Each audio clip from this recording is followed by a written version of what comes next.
guys, it's me, it's Shannon. Episode of Sheepless Needles coming at ya. Vegan podcast, not about being vegan, where we do all sorts of fun stuff. We talk about burping, we talk about cats in our lap, we talk about naughty little bunnies back there who might be peeing on the floor. I don't know. We talk about knitting and gaming and books and all sorts of fun stuff. So I don't know what you got going on this Sunday, but you grab yourself a beverage, you grab your chair, you grab a little project. Let's hang out. Let's hang out. So I'll be, in the spirit of honesty, because that's, what you need to have. I have filmed this stupid podcast. This will be my third run at it. So we're just going to hope this one is going to go. And if it doesn't, it doesn't. It'll just be an odd episode. And really, if you're returning, that's not unlike any other episode of this wonderful train wreck. If you're new, it's a little crazy over here. Just, whatever. Get ready for it. So let's talk about the beer. Ooh, you know what?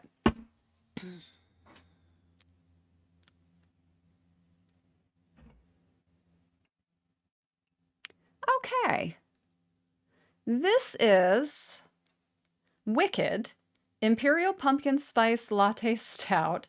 Sweet, sinister, and maliciously delicious. There's a lot of sh in that. It is Heart State Brewery, who I've never heard of before. 10% ABV. And listen, I fully agree with that. Can you see that? Ooh. Drink what your heart desires. And above it, please recycle.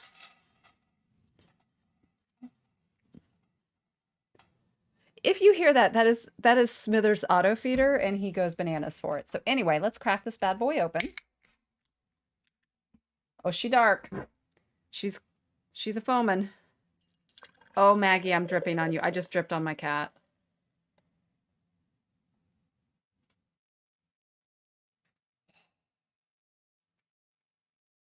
Well, there's a healthy dose of foam with my beer, and we'll just, we'll wait. It's all right. What are you in a rush for? Life. Okay, you guys. Oh, okay, first of all, first PSA of this episode is that if you see me batting at the air, wiping my face, I'm not losing my mind. The rabbits are molting. There is hair, as I speak, everywhere. And if you have not been around bunnies, bunnies have very fine hair, and it just floats and lands on things. It's very itchy. It's particularly not pleasant when it gets in between your contact and your eyeball, which is why I'm not wearing contacts today, which is why I can't see. But listen, you got to do what you got to do. So behind us today, one ear is hanging out behind his tubes, being shy. And what I find very interesting is every time I got up earlier, he would run over to me. And every time I would sit down to film, he'd go run and hide. So I don't know what he's trying to tell me, but you may see him, you may not. Harriet and Lebo are hanging out together in their house. Maggie just got off my lap. Smithers is eating. So that's your rundown. Hey, listen, it's the editor's birthday today. So I love you. Thank you for editing this train wreck. And I hope you're having a good day. We did play a game earlier. He bought a game called Grounded. It's a computer game. Do I love it? You guys, I don't love it, but I don't hate it. It's one of those, like, you have to get a lot of resources. I don't know. So we spent our day doing that, and I'm going to make him dinner. So I need to listen, I need to set the train on the tracks. I need to stay focused. We need to get through this so that I can make him his burrito dinner. And yeah, so there's that.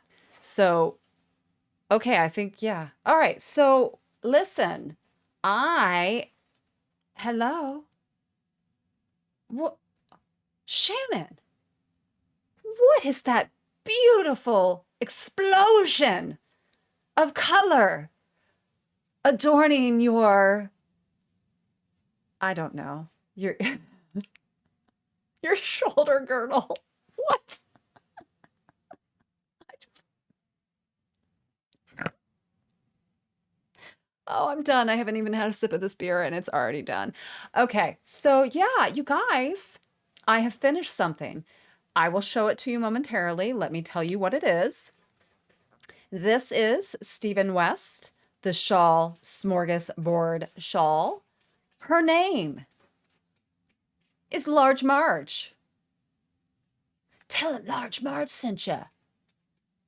Sir, if Large Marge does not appear here, I am grossly disappointed in you. Have a nice day. Be sure and tell him Large Marge sent ya. So yes, her name is Large Marge.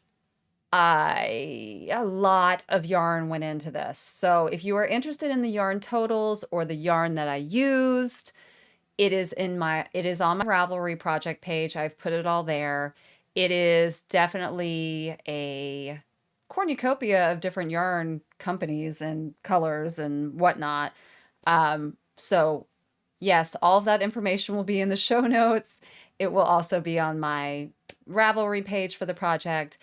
You guys, this was a labor of love for sure. I knit it with my sister. What I find really interesting, I will have Mr. Editor put up a photo of my sister's so that you can see hers and mine. And she picked a very neutral palette and it is frigging stunning. I'm not saying mine isn't. I'm just saying she hit it out of the park. I mean, hers is beautiful. Now mine, what I will tell you is it's just a lot. Listen, it's a lot visually to take in. It's a really extensive pattern. It is not technically difficult. I think I would not recommend it to a beginner only because of the size, not because of the techniques. I think everything in this a beginner knitter can do. If you can knit, if you can purl, and if you can yarn over, you're pretty much good. I mean, I think there's maybe one technique I looked up just to make sure that I was having the yarn and the, on the right side and stuff, but nothing overly complicated. So I would just say it's not beginner only because of the sheer size of it. And I will get up and show this to you as best I can, but it's so big that I can't really even show it very easily. I have video of it, and I will have Steve either do a still shot of it so you can actually kind of see the size of it. It is as big as my couch. Okay, so I have a 3-seater couch. So you'll see the photo. You'll see how big this is. So let's back her up. Let's take a look. So this will give you an idea from the front, but I think the best way to see it. I still have not, my ends are not woven in. So yes, I know that. Let's not concentrate on things that I haven't completed. Let's just concentrate on the fact that I consider it done.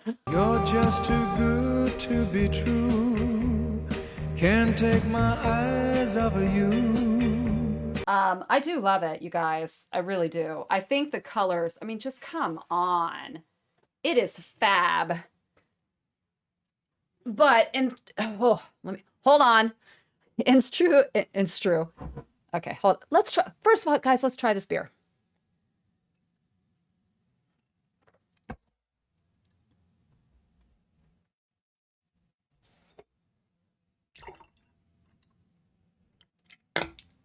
What is this supposed to be? It tastes, okay, listen, it's a really good stout, but it's not hitting me over the head with any spice or any pumpkin. Yeah, no, it's good. Okay, so I don't even know what I was talking about. I got totally distracted by my beer. So in true Stephen West fashion, I'm holding up the finished section. So when you're doing this, you consider yourself on the border when you hit right here. This is your border, and then this is your I-cord bind off. And I think if you've knit any of Stephen West's larger shawl patterns, you will totally jive with what I'm about ready to say. It takes as much time to do the finishing section and I-cord bind off as it does to knit the entirety of the shawl. So get ready, because you think you're almost done and then you're in this bind off that is like infinite.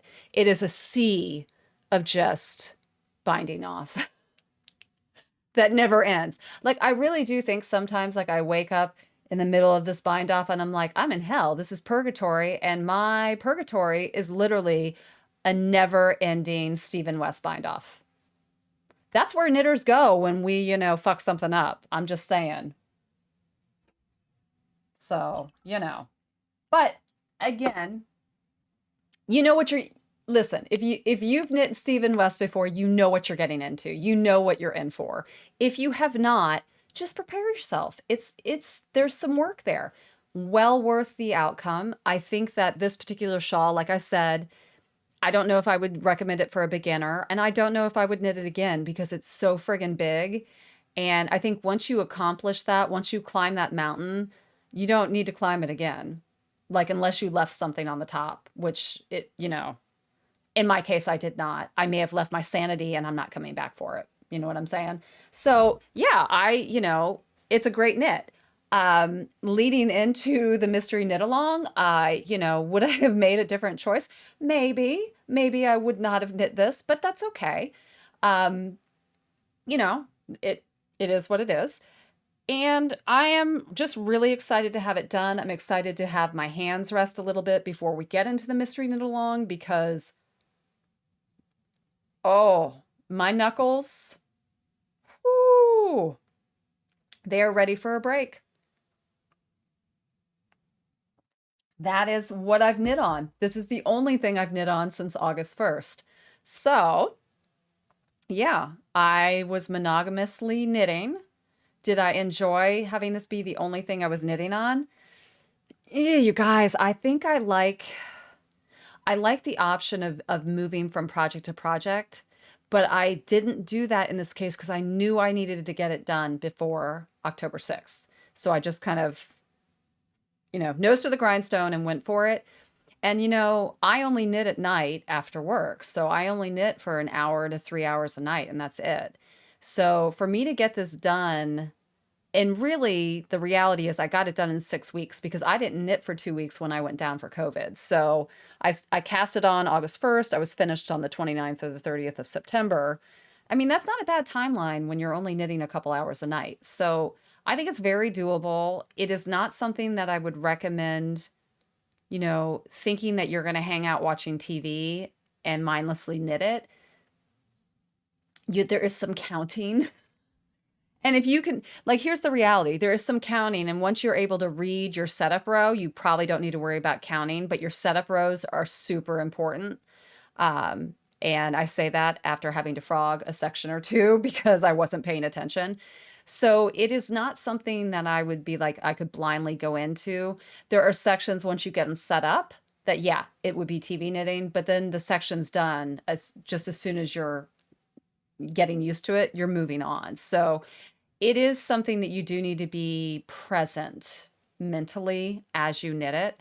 Well, I guess you don't have to be. You might just get a different result. And there are some different results. In true Shannon fashion, there are some different results within this shawl, which I like to call the Shanification of the pattern, where apparently I just decided, I probably just got my lipstick all over it. That's okay. She hasn't been bathed yet either, so no judgment, She hasn't been bathed yet, and I have a feeling her color is going to look drastically different once I do bathe her because she's covered in cat hair. Because every night I went to knit this, Maggie got in my lap. There is so much cat hair on this. We took a road trip. I think I talked about this in my last episode. Mr. Editor and my best friend Jen and I went up to Cuyahoga Falls last weekend, and I took this with me thinking that I was going to knit in the car there and back. I didn't knit a stitch. Well, I didn't knit for several reasons, but one of the reasons was I took it out of my little knitting bag. It was literally like a bomb of cat hair went off in our car. And Steve's like, holy shit. I mean, it was that bad. So I put her right back in the bag, put it down. I was like, I don't think I'm going to be knitting on this. So she didn't really get knit on. Yeah. So I think once she bathes and we remove some of that cat hair, some of the detail may come out a little bit better. We'll see. Do need to get the ends done. I'll do a little bit at a time. I got nothing but time on that. And she's super cozy, super comfortable. I do think this is more going to be like there's a Bing bag behind me and my TV. You can't see my TV, but we watch like movies and stuff down here. I think this is going to be a movie snuggie. Steve thinks it's like a snuggie. It's large. She's large. Large Marge in charge. It's a wrap, literally and figuratively. No, just literally both ways. It's a wrap and it's a wrap on the wrap. So anyway, yeah, we took a road trip and we took a road trip to see a concert. It was phenomenal. We went and we saw Knitiative, Ministry, and Nine Inch Nails. It was such a good show, you guys. I have seen Nine Inch Nails before. They were better this go around than I've ever seen them. It was a really, really fun night. I'll have Steve put a picture up of us. There's no point in putting a picture of the footage up because the footage that you can look for online that was professionally done is really good. So go check that out. But it was really nice to see like my peers, my age bracket, bring their kids with them. And be really excited to share it with their kids and have their kids be equally as excited to be there. It was really cool to see that because that's not something that I experienced with my parents. And I'm going to gamble and say most people in my age bracket probably didn't have parents taking them to like a Youth of Today show. You know what I'm saying? Like that just didn't happen. So yeah, it was really good. I heard a lot of songs that I really wanted to hear. Knitiative was fabulous. There was a gentleman that I met who he'll never watch this. Kevin, I love you. You're my people. So Knitiative goes on, right? And there's people in front of us, probably two groups in front of us. We were in the lawn. And he was dancing. I was like, he is dancing the club dance from 1987 and I love it. He danced the entire set. I was like, you know what? And so whenever we went to shoot, like whenever someone tried to take a picture of the stage or shoot video, the only thing you were getting was like, if you're sitting, you're getting Kevin's butt. But if you're standing up, you just get the stage and then you got Kevin dancing. So it just became this thing, be like Kevin and dance like no one's watching you when everyone's filming you that's behind you. So anyway, when Knitiative was done, I was like, I got to go talk to this guy. And, everyone's like, what are you doing? I was like, oh, whatever. Listen, no fear. I went right up to him, tapped him on the arm. I was like, hi, I'm sorry. I'm behind you. And I just want to let you know that, like, you got up and you're dancing. And you obviously love Knitiative. And I love Knitiative. And, like, I don't think that, like, a lot of people around here know it, Knitiative. And he's like, yeah, he's like, I'm 47. So I really know Knitiative. I was like, hi, I'm 51. And yes, I love Knitiative. And I stuck out my hand. I said, I'm Shannon. He's like, I'm Kevin. I was like, Kevin, you're my people. Keep on keeping on. And I went and I left. Oh, Kevin, if you ever see this, you are my people. And yeah, thank you. You brought a smile to my face and it was a really great night. So that was our little road trip last weekend. And, I love live music is super important to me. Music in general is really important to me. And I think it's important to most of us. But specifically, I think that my generation, music it holds a different importance, and it holds a different definition because I think that being Generation X, we were pre-grunge and post-grunge. So musical, tides that kind of change, we were at the precipice of it at that point in the late 80s, early 90s. And, in the 80s, the music that you listen to, I don't know how to really put this succinctly, but it kind of defined who you were, how you looked, and who you hung out with. Like you knew your people. Like when you would see somebody with half their head shaved, those are your people. Like today, you could see 100 girls with their head shaved. It doesn't mean they're your people. It's a very interesting shift where a lot of the physicality of the late 80s that kind of defined, like who you hung out with or your social group, your social construct, have been so popularized that construct was broken down. Now, I'm not saying it's a bad thing to break down that construct, because I don't think it's a good thing in today's world to be that segmented or that, separated from other people. So let me put that out there. But it is one of those things that for me, when I'm able to see the bands from the 80s that I just formed so much of who I am, like, Skinny Puppy, I wouldn't be vegan if I had never seen Skinny Puppy. Like there is a direct line of that music changing the trajectory of my life. And so music just has that power for me. And I think that's probably for a lot of people. I don't think I'm unique. I'm not a snowflake in that. But today, as an adult, where I'm able to afford to go see those shows and enjoy them, it's just a treat. It's so nice. And I think with the pandemic shutting everything down and not being able to see live music at venues with a crowd of other people, I mean, it really was something that I really missed, because Steve and I go to a lot of shows together. In fact, we've got another one coming up later this month. We're going to go see Gogol Bordello, and I think this will be my 6th time seeing them. But again, like, so much fun, such a community. And yeah, if you have a chance, if you've never really gone to a local music show, go check one out.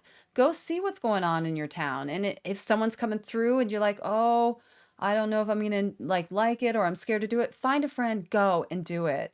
Support the artists who have been in your life, right? Like for me, when I look at like a band like Nine Inch Nails Ministry or Nisser Ebb, it's like, yeah, I'm going to pay for that ticket because those people helped me through some of the hardest times of my life. So yeah, I'll buy your merch. Yeah, I'll buy a $20 beer at your venue because I can. And I'm not saying you need to go spend $20 on beer or buy merch, but I'm just saying in whatever way you can support people who have helped you, do it, whatever that means. And in that vein of helping people in need, I should have said this at the top of the show and I just was not present.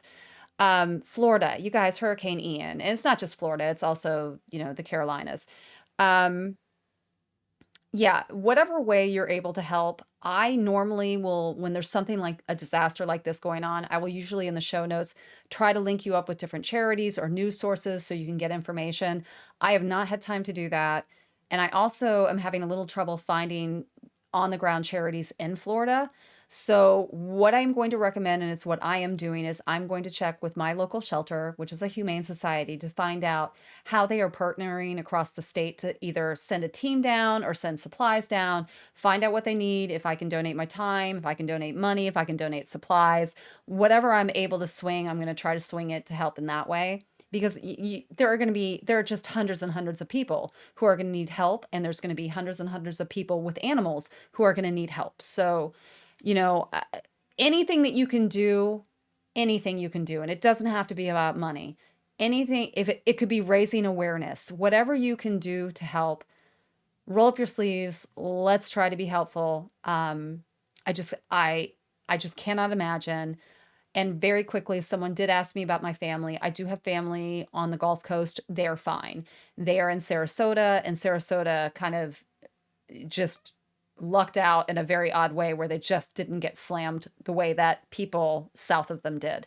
So my family is fine. And from what I can gather, I mean, obviously there's like wind damage and like trees down and stuff like that, but they're okay. So check in on everybody down there, help in whatever way you can help. And we're just going to keep on keeping on. And I just think you got to help people out when they need help. And yeah, that's where I stand on that. And this beer is really good. So we also, speaking of beer and this glass, we went to a local beer company, Dayton Beer Company, last night for their Oktoberfest, and we scored this glass. We had a good night. It was a kind of a pre-birthday celebration. Yeah, I think finding things to do locally has been really interesting because, we took so much time off with the pandemic that I'm still trying to learn how to interact with people in public spaces. And, I'll be straight up honest, even before the pandemic, I don't think I was a great communicator prior to that.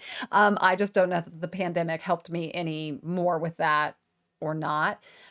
Certainly, I don't have the anxiety level about going out that I had maybe, a couple months ago. So that's getting better. How are you doing? Are you able to get out and kind of see the world and be with people? Yeah, we're still dealing with the pandemic. We're still dealing with COVID. Um, it's just not going away. And, I think that's the reality. It's not going to go away. Hurricane season, not going away, not going to get better. So we've got to change how we're doing things to adapt to the circumstances that we're in. And again, this is, I'm going to bring up Kevin. It's like you take life and you go. You go at life. Don't let life come at you. You got to be proactive. You got to enjoy yourself as much as you can, right? So you just dance and you don't worry about the people behind you videotaping your butt. Okay? So yeah, this was the knitting portion and the beer portion of this train wreck.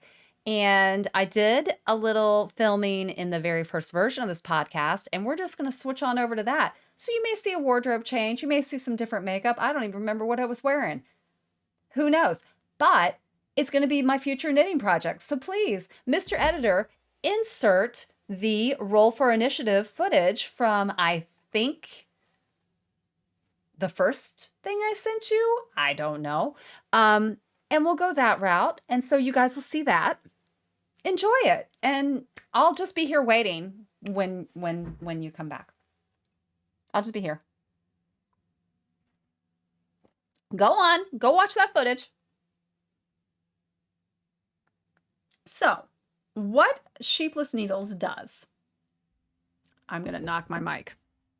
I like to roll a dice or a die to help me figure out, like, what's my next project, what yarn am I using, all sorts of different things. So, had I not been knitting this schlanket, I would have been knitting a Halloween sweater. So that obviously did not happen. However, I feel like I would like a Halloween hat. So I got my butt onto Ravelry. I was like, do Halloween hat. And of course it brings up like these, like, listen, I'm not saying they're ugly, but I'm just saying they're ugly. There was a lot of ugly and not cute ugly. Like, not like, you know what I mean? Just no. So anyway, I dug through many a page of patterns and I came up with 6 that, I'm feeling pretty good about. So what we're going to do here, we are going to, we being Mr. Editor, when I call out the pattern, photo shall appear. There will be 6. And then I'm going to roll a D6. And that will tell us what hat I'm casting on. Now, I'm going to tell you right now, I know which one I want to do and which one I don't want to do. So I'm going to tell you, I'm not going to tell you which is which, but 3 and 5, okay? Just 3 and 5. And let's see what the universe thinks of that. So hold on, I need the glasses. Okay, we're going to have a break time. I need to explain something. I know that I scratch my face a lot. Here's what you don't know. Bunnies have a lot of hair. Well, maybe you do know. If you have a bunny, you don't even question me doing what I'm doing. You guys, it's molting season. If you were unaware, bunnies molt probably twice a year, maybe a little bit more depending on the breed. If it's Angora, totally different thing. But they lose their coat seasonally. So in this household, we have 2 primary molts. One is always worse than the other. And what is strange to me is that it's not the worst one for all the bunnies at the same time. So when you are looking here, up here, right here, this is Harriet. Harriet is molting and it is insane. I brush her almost every day, and there is literally, if you could see the trash can of hair, it is crazy. And you will see a stripe come down their coat as they molt, like where they're losing their coat. One ear, who's out and not around, is also molting, but this isn't his bad molt. This is kind of just like, he's just kind of exploding hair. But there is just hair everywhere. Like it does, like if I look at my mouse pad right now, there's just tumbleweeds of hair. I completely vacuumed this entire place I'm not even wearing my watch. I don't know, at 10 o'clock this morning. So I don't know what time of day it is, what I can't see. So anyway, if you're wondering why I'm always doing that, it's because there's friggin' hair flying and it's annoying. Anyway, PSA would be, if you have bunnies, make sure you brush them and don't wait until they're molting. Get them out, get them out on top of something like a counter, or I take them to the washer dryer and we do it there. We have a little grooming station. Do that at least once a week to get them used to being brushed so that when they do molt and you are brushing them, they're not flipping out about the fact that like, what the hell are you doing to me? They will be used to you brushing them. Also give them treats. There are papaya treats that help with digestion. Mine don't really like those, but we do digestive care treats from Oxbow, and I will leave like links in the show notes for you guys. It's really, really important because that's a lot of hair and you don't want them digesting that. Okay, so PSA over. Okay, back to the D6 roll. Chaz, hold on. Okay. The first pattern is, and again, I will butcher all of these pronunciations, so just get ready for it. Skullivan, Alexandra, Frankel. That is number 1. Number 2 is the Jackolantern by Robyn, Fiori. Jackolantern.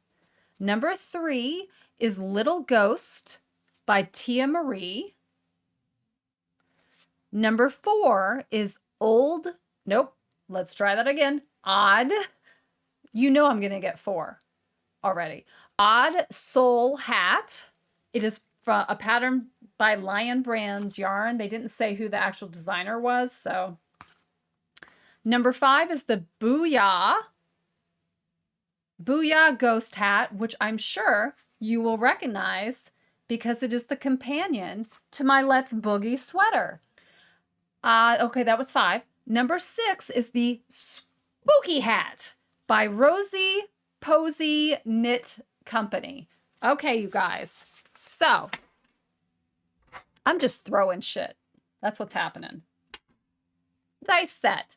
All right, this dice set I got. This was a Kickstarter from Dice Dungeons.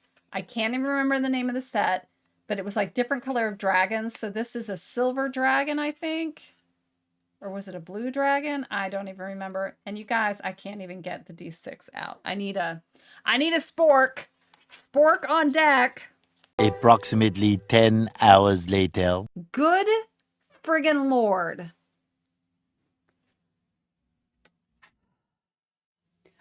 That just took so long, I don't even remember what I was doing. Okay. We have a D6. A 6-sided die. A normal die, you would say. So we are going to roll this, and depending on what we are offered up by the universe, that determines which hat I am casting on. Okay, this is a really heavy metal dice, and this actually hurts. Okay. You guys. I don't have a camera down here, and I can't point the camera down, so I'm just going to pick it up. I'm going to flip it.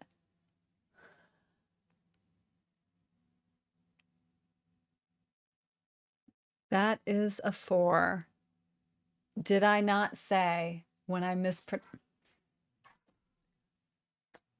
I'm telling you, this works every time. I mispronounced it. I said old soul and it was odd soul. And I said, watch, it'll be 4. Dudes, every friggin' time. All right. So I will be casting on the odd soul hat, which was Lion Brand yarn. I will see if I can track down who designed that for Lion Brand, because I kind of wish they would let you. What is happening? I kind of wish they would let you know who the designer was. So I'll see if I can get that information. I will be casting that on Sometime during the mystery knit along, maybe this week. I do want to give my hands a little bit of a break because I'm not kidding. The bind off on this shawl about killed my hands. But that'll give me something to break up the twist and turns mystery knit along, and we'll see how it goes. And I need hats anyway because my hair is going through something and I don't know what. I can't figure out what to do with it. I either just need to chop it all off or I need to grow it out. And I can't decide which. Every time I'm like, oh, I want to grow it out, I'm like, oh, fuck this. And then every time I want to cut it off, I'm like, but maybe I like longer I don't know, you guys. I just don't know. And there's not a D2, right? That's just a coin. And I'm not doing a coin. Somehow a coin toss seems like bizarre, but a dice roll doesn't. I don't know what that's about. Are you guys ready for me to knit that hat or what? Number 4, you better look out. So yeah, that's what I'll be knitting next. So in my next podcast, hopefully you'll see that. We'll see how far I get. I need to pick out the yarn still though. I haven't done that, but that's okay. There's time. You guys, really, I've got one other thing to talk about, or one other segment. And I was going to originally pull this out and do its own little, vlog for it, but I'm not doing that. And why am I not doing that? Because I just don't feel like it. It's my podcast. I'll do what I want. Kind of like Trixie. You know what I'm saying? Because it's mine, not yours. So whatever, that didn't come off right, but you know what I'm saying. So literature for your knitiature, you guys, it's going to be in this podcast. That's just the way it is. Because, reading is kind of next to knitting. I don't know. I will organize my thoughts in whatever way I want to, and I will not apologize for it. So I have been reading 2 separate books simultaneously. I have been reading the Dragonlance series. I'm on book 2, and I've been reading the Mistborn series, and I am on book 1. I have completed Winter's Night, which is the second book in the Dragonlance series. That is a Margaret Weiss, Tracy Hickman book. Yeah, I think that's who it is. Listen, you guys, if you want a really fun, read that you don't need a lot of, noggin space for, this is perfect. It is tropey. If you need a dragon, if you want a grumpy dwarf, if you want, a shenanigan having halfling, if you want a half elf who's having issue with being a half elf, this is the story for you. This is the series for you. It is every D&D trope known to mankind packed into one series. And I've really enjoyed it. It's fun. It's predictable. It doesn't matter. It makes me smile. So yeah, I finished book 2. I don't want to give away everything in these books, but listen, it's a group of friends. They hang out together. They take a 5-year break from each other. They come back together and holy hell breaks loose. And hijinks ensue and they go on adventures. There are dragons, there are wizards, you name it, it's in there. It's in there. And so you just keep going with it. There's intrigue, there's mystery, all predictable, but all really good. Highly recommend if you just want a fun fantasy read. If you have never read fantasy, it is not Tolkien. This is not Lord of the Rings. This is not, verbose 300 pages about a leaf in a forest. It's just not that. So it's easy, quick, and fun. 100% recommend if you just want a really, really, really, really fun read. So I'm going to continue that series. I have not purchased book 3. I do need to do that. So I finished that, and then I can't remember where I am. I think I just started part 4 of book 1 of Mistborn. This is a trilogy. It is by Brandon Sanderson. I have never read any of his work. I've talked about this before, that it was really, really hyped up, and I was not wanting to even read it because there was so much hype. And you know how when people are talking about stuff and they just don't shut up, and you're like, dude, I'm never getting involved in this if you don't shut the fuck up about it, because I have no, enough. That's how I felt about Breaking Bad. And then Breaking Bad about killed me because that was the best show ever. So anyway, Mistborn is here's what I would say. And nothing I'm going to say, I'm not trying to be critical of any author I bring up. So please understand that when I am talking that I am not, sorry, I just had to move the mic. I am not trying to insult anything or be critical of anything. But when I started reading Mistborn, for some reason, my brain immediately went to Dan Brown. So Dan Brown, I love for very particular reasons. He did Da Vinci Code, Angels and Demons, really good airport reads, like airplane reading. Love it. Intrigue, mystery, you know, there's some issues with Dan Brown and sexism and all of that.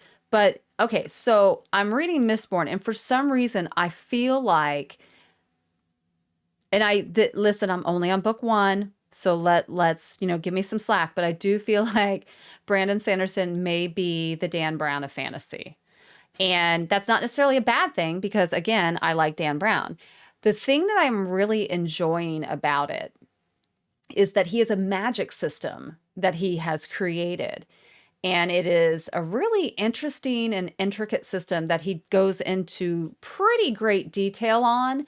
What I find interesting is that the detail that he goes into on this system, that detail does not transfer to the other parts of his writing, meaning that there isn't as much detail in certain areas of character development or plot development.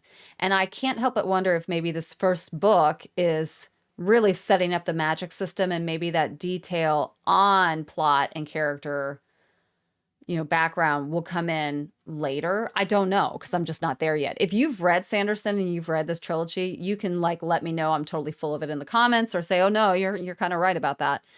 But it is a really, really unique system that I have not been exposed to before. And it's a metal system where you burn metal. There's no point in me trying to tell you what it is because I will butcher it, but just know that it's a really cool magic system in it. And I think the story, when I'm reading, I'm like, oh, I wonder what's going to happen next. Now, some of it is predictable. I don't think it's as predictable as something like Dragonlance at all. I think that it's predictable, I don't know. It is a little bit predictable. I have not read enough of his work to tell you if every book is going to flow in a formulaic way, the same way. I kind of hope not, but we'll wait and see. To put out that much, his library of work is insane. So I'm just kind of, as we get into it, I'm just curious to see how the style progresses as we go through the series. I'm going to continue to read it. I am really enjoying it. I know that there were some critical things said about Sanderson's writing in terms of misogyny and things like that. I have not really run into anything that is problematic for me. And I'm so early on though, so I can't really speak to later works or not. But for right now, I'm fine with it. If someone said, hey, is this worth reading? Let's leave the jury out. Let me get into book 2, and then I'll have a better judgment call, because I'm not done with book 1, so I don't really have a lot of ground to stay stable or have an opinion that I think will hold. But yeah, I'm enjoying it. So I need to get the book 3 of Dragonlance. I'm going to continue the Mistborn. What are you reading? Put it in the comments. I think it might be fun at some point to do a read along, but I don't really know how to set something like that up. So let's keep that on the back burner, but let's think about that. And yeah, so that's literature for your knittiature. That's what I'm reading, folks. That's what's going on. Yeah, that's about, listen, that's a lot. So in the comments, let me know what you got going on. What are you knitting on? What are you reading? Give me your favorite fall beer. Are you a pumpkin person? Are you not a pumpkin person? Listen, if you're not a pumpkin person, this beer is pretty good. I don't know why they think it's spiced pumpkin anything, because it's just pretty much a stout. But I'll raise a glass to that. Yeah. So to close this out, people, happy birthday, Mr. Editor. I love you. You're a year older, and you'll always be older than me. Guys, I do love the editor, and I love you guys too, in a totally different way. Take care of yourselves so that you can take care of one another. There's a lot of people who need help right now. You got to take care of yourself. You got to fill your cup before you can fill someone else's. True words, true words. You know, so love yourself, love one another. Holy smokes, let's just yeah. It's October. It's October. Happy pumpkin season. Happy pumpkin everything. And yeah, I'll see you in 2 weeks. You know, what do you have to say, One Ear? Look at that bunny. Oh, come on. Listen. What more do you need? All right, guys. I love you. I'll see you soon. Take care.